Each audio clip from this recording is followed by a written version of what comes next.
और मैं हूं मंडलेश्वर सिंह। आज मैं आया हुआ हूं एएन हर्षाधिपति के घर।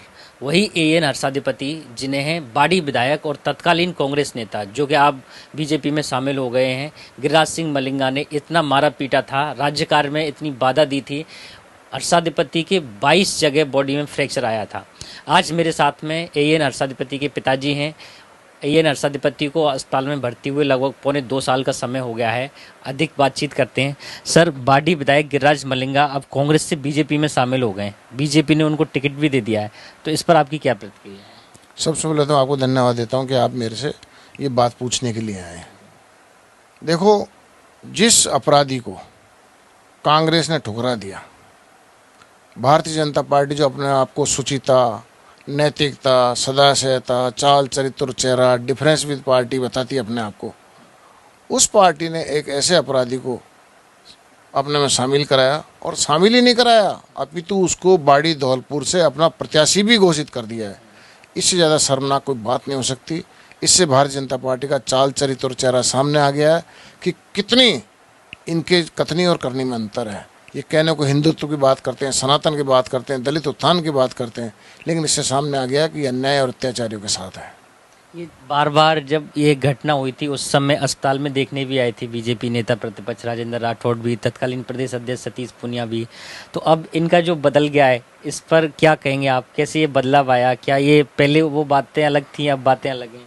देखिए, जब हर्षाधिपति एक लोक सेवक सहायक अभियंता राज के कार्यालय में राज कार्य करते हुए राज के विधायक द्वारा मारपीट की गई, उस वक्त जब अस्पताल में बहुत ज़्यादा गंभीर स्थिति में भर्ती हुए थे, तब उस वक्त के नेता थे भारतीय जनता पार्टी के श्री गुलाब चंद जी कटारिया साहब, जो आजकल महामहिम राज्यपाल बन गए।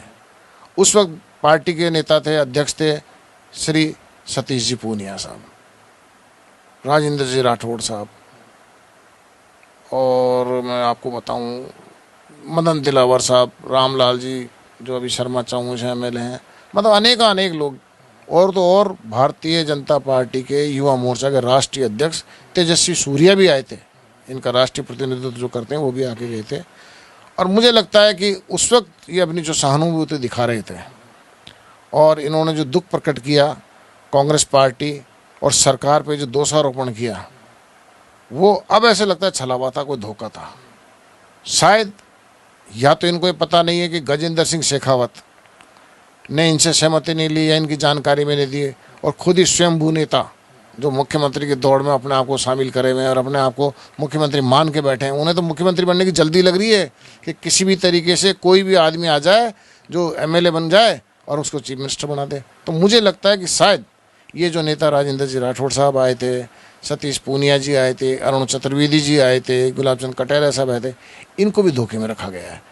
इसीलिए जब उनको ज्वाइनिंग कराएगी, ना तो पार्टी प्रेसिडेंट थे, और ज्वाइन कराने का मैं जहाँ तक समझता हूँ राजनीति में, जिस पार्टी में कोई ज्वाइन कराया जाता है उस पार्टी का अध्यक्ष तो मौजूद हो, है उस दल का नेता प्रतिपक्ष जो है या उनके विधायक दल का नेता है जैसे राजेंद्र जी राठौड़ साहब, वो तो मौजूद होते। कोई मौजूद ही नहीं है। एक ऐसा व्यक्ति जो दिल्ली में राजनीति करता है, जिसका संगठन से कोई लेना देना नहीं है, वो सत्ता की बजाय उसको संगठन में ज्वाइन करा रहा है, सरकार में ज्वाइन करा ले, सीधा ले जाके मंत्री बना दे। और बीजेपी ये दलित अत्याचार की बात करती है बार बार कि दलित अत्याचार हुआ है कांग्रेस सरकार में, और उसके बावजूद भी एक दलित विरोधी विधायक को ऐसे टिकट दे रहे हैं, तो ये कैसे देखते हैं आप? ये तो कथनी करने में अंतर साफ ही दिख रहा है ना। हिंदूवादी संगठन बताते हैं अपना आपको, हिंदुओं का तथाकथित संरक्षक बताते हैं, गार्जियन बताते हैं, सनातन को लगातार लाने की बात करते हैं। मैं समझता हूँ वक्त बे वक्त जब जब भी ऐसी बातें होती हैं तो वाल्मीकि समाज से बड़ा तो हिंदू इनको कोई नज़र आता नहीं है। दुर्भाग्य से जब भी कभी सांप्रदायिक कोई दंगे होते हैं तो हमारे लोगों को हिंदू बता के आगे कर देते हैं, और जब इनकी मदद करने की आवश्यकता होती है तो इन गुंडे आतताई उनके साथ लग जाते हैं। मैं ये पूछना चाहूँगा कि जो सीएम गहलोत हैं, उन्होंने क्या कार्रवाई की अब तक, और उनकी कार्रवाई से आप संतुष्ट हैं क्या? और उन्होंने कांग्रेस से उनको टिकट भी नहीं दिया।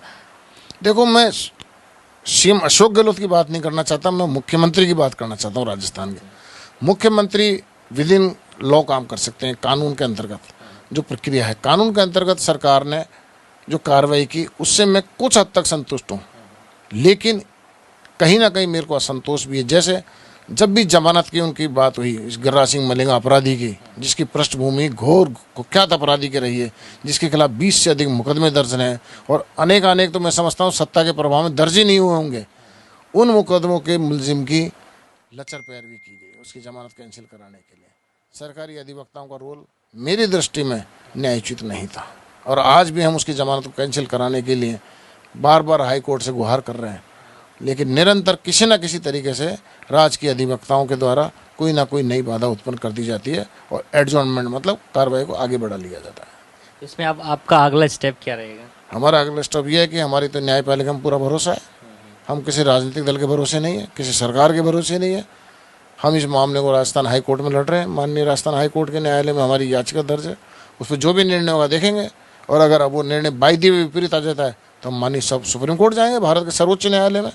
अंत तक हम इस न्यायिक लड़ाई को कानूनी रूप से लड़ेंगे। हमारा बाबा साहब में विश्वास है, भारत के संविधान को हमने पढ़ रखा है और बाबा के संविधान जो बनाया गया है उसमें हमारी दृढ़ ताकत, हम जानते हैं उसमें बहुत ज़्यादा शक्ति है और बड़े बड़े लोगों को उसने जेल भिजवा दिया। मैं आपको एक बात कहना चाहता हूँ, अगर ये सत्ता की दल से ही या राजनीतिक ताकतों से ही कानून को मात दे देते तो हरियाणा के पूर्व मुख्यमंत्री जेल में नहीं होते, बिहार के पूर्व मुख्यमंत्री जेल में नहीं होते। कानून में बहुत ताकत है, बाबा साहब की कलम द्वारा बनाए गए संविधान में बहुत ताकत है, बड़े बड़ों को जेल की सलाखों के पीछे डाल देता है। इसलिए मैं इस अवसर पर आपके चैनल के माध्यम से कहना चाहता हूँ, भारत के संविधान से डरो, कानून से डरो, न्यायपालिका की इज्जत करना सीखो, अपराधियों को दूर करो, भारत का लोकतंत्र को स्वच्छ बनाइए और इन अपराधियों को दूर कीजिए। मैं भारतीय जनता पार्टी के लोगों से भी ये कहना चाहूँगा कि ऐसे लोगों को गला लगाने से कोई फायदा होने वाला नहीं है। आपके चैनल के माध्यम से मैं सभी मतदाताओं से एक निवेदन और करना चाहता हूँ कि जब जब कोई सत्तारूढ़ दल अपने लालच में या कोई व्यक्ति विशेष अपने लालच में अपराधियों को बढ़ावा दे, ऐसे लोगों को मतदान के द्वारा जो बाबा साहब ने सबसे महत्वपूर्ण अधिकार दिलाया मताधिकार का, उसका उपयोग करके नेस्ता नाबूद कर दो और चुनाव में पराजय कर दो। साथ ही साथ उन दलों को भी और उन लोगों को भी जो इनको बढ़ावा देते हैं उन्हें भी चुनाव में पराजय करके सबक सिखाने की आवश्यकता है।